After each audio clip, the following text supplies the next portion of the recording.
اولاد کے لیے رکھا ہے. لیکن جہاں اولاد کی بات آتی ہے تو یہ جنرل نہیں ہے، لیکن جو دیکھا گیا ہے احترام اپنی جگہ ہے.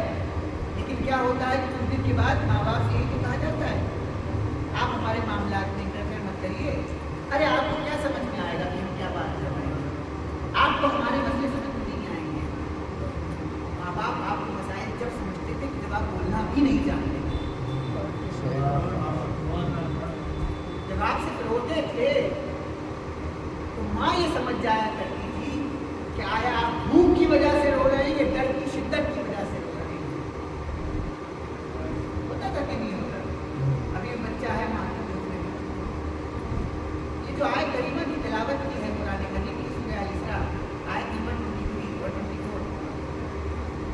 23 اور 24 بڑی انٹرسٹنگ آیت. پروردگار کیا کہہ رہا ہے؟ کسی کی عبادت نہیں کرنی سوائے میرے. یعنی سب سے پہلی جو کمانڈ ہے وہ انسان کے لیے کیا ہے کہ مشرک نہیں ہونا ہے. سب سے پہلی کمانڈ ہے کہ آپ کو شرک نہیں کرنا ہے. وہ اگر وہ اللہ تعالیٰ کی جائے گا اللہ کے سوا کسی کی عبادت نہیں کرنی ہے. اور اللہ نے اپنے معاملات کے ساتھ فوراً والدین کو رکھا ہے کہ پہلے تو شرک نہیں کرنا ہے. شرک گناہ عظیم ہے، جو شرک کرے گا اس کی معافی نہیں. شرک یعنی اللہ کا شریک بنانا، پولیٹیزم جس کو کہا جاتا ہے، کئی خداؤں کو ماننا. دیکھیے شرک کا مطلب صرف یہ نہیں ہوتا ہے کہ 2-4 مورتیاں رکھی ہیں اس کے آگے جا کے بیٹھ جائیں. یہ شرک ہے. ہر وہ شے یعنی خدا سے انسان کو غافل کر دے وہ شرک ہے.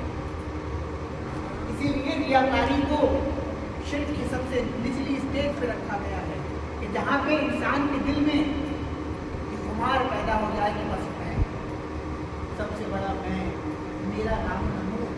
تو اللہ نے ایسے لوگوں کے لیے قرآن میں کیا کہا ہے کہ میرے حبیب تم دیکھ رہے ہو یہ وہ لوگ ہیں کہ جنہوں نے اپنی انا کو کیا بنا لیا ہے؟ اپنا خدا بنا لیا. شرک کیا ہے؟ یعنی کہ خداؤں کا کئی خداؤں کا ماننا. اس کے بعد اللہ کیا کہہ رہا ہے کہ اپنے والدین کے ساتھ کیا کرو؟ احسان. اب ایک بڑی پریشانی یہ ہے کہ اکثر ہم جو قرآن کا احسان ہے اس کو ہم اردو کا احسان سمجھتے ہیں. عربی کے احسان میں اور اردو کے احسان میں فرق ہے. اردو میں جب کسی کے ساتھ احسان کیا جاتا ہے جو ہم جملہ بار بار استعمال کرتے ہیں احسان کا کہ فلاں صاحب نے فلاں کے ساتھ احسان کر دیا، وہاں پہ حق نہیں ہوتا. وہاں پر حق نہیں ہوتا ہے. مثلاً ایک صاحب کو ضرورت تھی کچھ پیسے کی، وہ آپ کے پاس آئے، انہوں نے کہا کہ مجھے 10,000 روپئے چاہیے، آپ کو میں لوٹا دوں گا. ان کا آپ پر حق تو نہیں ہے، لیکن چونکہ وہ ضرورت مند تھی آپ نے ان کی مدد کر دی تو آپ نے کیا کیا؟ احسان کیا. یہ اردو کا احسان ہے.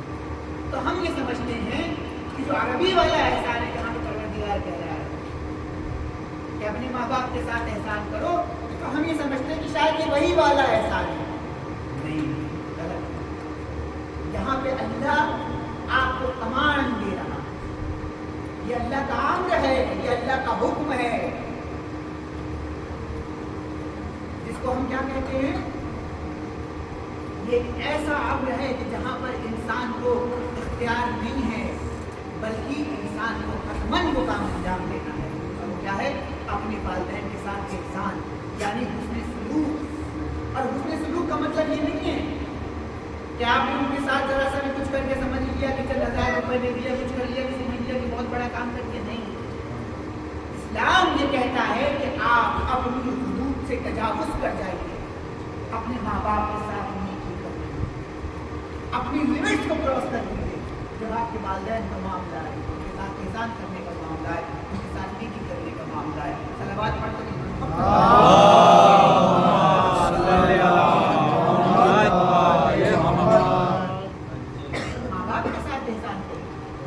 یہی آیت آگے بڑھ کے کیا کہتی ہے کہ جب وہ اپنی عمر میں بوڑھے ہو جائیں اور وہ ایسی باتیں کرنے لگے کہ جو آپ کو نازیبا دیتی ہیں، جو آپ کے شایان نشانتی ہوں، تب بھی ان کو کچھ مت کہیے، جھڑکیے مت. قرآن کیا کہتا ہے؟ ان کے لیے اف کا بھی لفظ استعمال مت کرو. امام محمد باقر علیہ السلام اللہم صلی علی محمد و آل محمد. آپ ارشاد فرماتے ہیں اس آیت کے ذیل میں کہ اگر اللہ کے پاس اف سے بھی کم تر کوئی لفظ ہوتا تو اللہ اف وہ بھی استعمال کرتا ہے. اپنے ماں باپ کے ساتھ اف کا بھی لفظ استعمال کرتا ہے.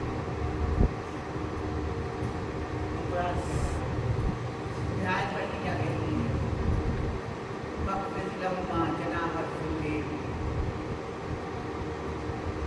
یہ لفظ وقفز جو قرآن میں ہے نا، اس کا مطلب یہ ہے کہ اپنے بازوؤں کو، اپنے پروں کو اپنے ماں باپ کے سامنے چھپا دو. وقفز عربی زبان میں اس چڑیا کو، بچے کو کہتے ہیں کہ جب ماں دانا بھرانے کے لیے اس کے منہ کی طرف جاتی ہے تو وہ انکساری میں پر پڑھاتا ہے.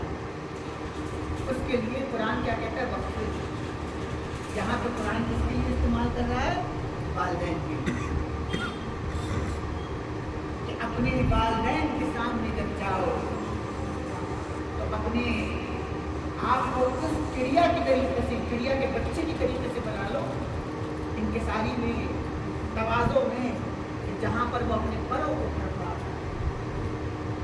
پھر اللہ سے دعا کرو کہ پروردگار عالم ہمارے ماں باپ کے اوپر ویسے ہی رحم فرما جیسے بچپن میں ہمارے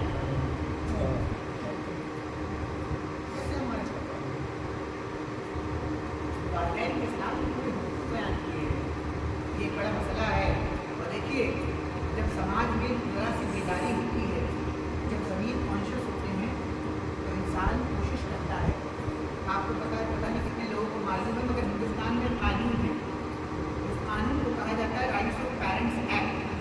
یہ 2005 کا قانون ہے. اس قانون کے تحت اگر کوئی انسان اپنے والدین کے گھر میں رہتے ہوئے ان کو پریشان کر رہا ہے، والدین کو یہ حق حاصل ہے کہ ڈی ایم کو لیٹر لکھ کے اپنے اولاد کو گھر سے باہر نکال. کیوں؟ کن بنیاد پر؟ یہ انہی بنیادوں پر ہے، انہی اقدار پر ہے.